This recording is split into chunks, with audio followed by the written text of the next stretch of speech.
All right, hey, I'm gonna go through. So I had to cut one of my roadies, the Theodore Roosevelt, I think is what it's called, early because I had to get to my septic tanks. But the flowers have been blooming anyway. They're the pink with the white centers, and I had to trim back to get to the septic tank, so to have them come do our couple yearly clean out. But so I thought I'd take this, even though it's early, and we're going to try and see what it does. So I'll show you how you do a couple of them.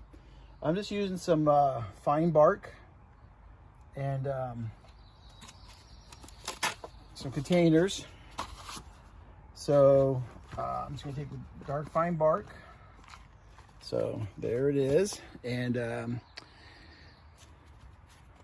so we have that. I'm going to wet it down just a little bit. So I'll be right back with that.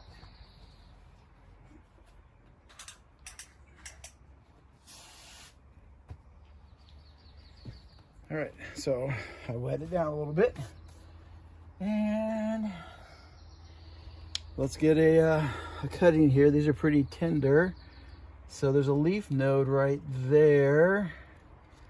Let's do that one there, and then we'll strip off the leaves because we're going to want the hormones to start growing there. Let's cut off what's left of the flower, and then let's get rid of some of the leaves, so it's not wasting a lot of energy on leaves. We'll go with, we'll leave 3 leaves on there. And then let's cut those down a little bit. Take off some of the surface area for the water. All right. And then let's put a little bit of a scrape marks on here to help the rooting hormone get in there. A couple scrape marks. Okay, so we have that. And then I'm using the Hormodium 3 rooting compound. Let's see if it'll stick. Yeah, it's stuck on, so you just dip it in there. I didn't bring a little dibbler with me, which is just a stick. It's just a fancy word for stick. Let's grab one off of here, because this one's pretty. Okay, so let's make our hole in here, so we're not losing all the rooting compound. Put it in there and just press it down. Yeah. So what I'm using is a container. I'm gonna be putting these into a plastic container that'll have a lid. I took some old nursery trays, cut a little bit of it off, put it in upside down. Cause as this builds up condensation, I don't want the bottoms to start getting too wet. So this will keep them off, let a little air.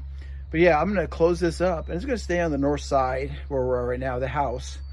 So it doesn't get any direct sunlight, but it'll get lots of overhead light. And so yeah, this is the first time I've tried this. I've watched quite a few videos, and so I've always wanted to try it. I was gonna wait for a little bit longer, but yeah, so let's give it a shot. Cause like I said, I had to get it done for the septic guys to be able to vacuum out, and thought it was a good time to give it a shot. So yeah, again, I'm just using some dark fine bark. And I've seen some people do with sand too, so I might try some with sand. We have lots of sand around here, so I might try that. But yeah, so we'll give it a shot, and I'll update like once a month or so, and let's see if they take root. All right, hey, if you have any questions or suggestions, drop me a line. All right, thanks. Happy gardening.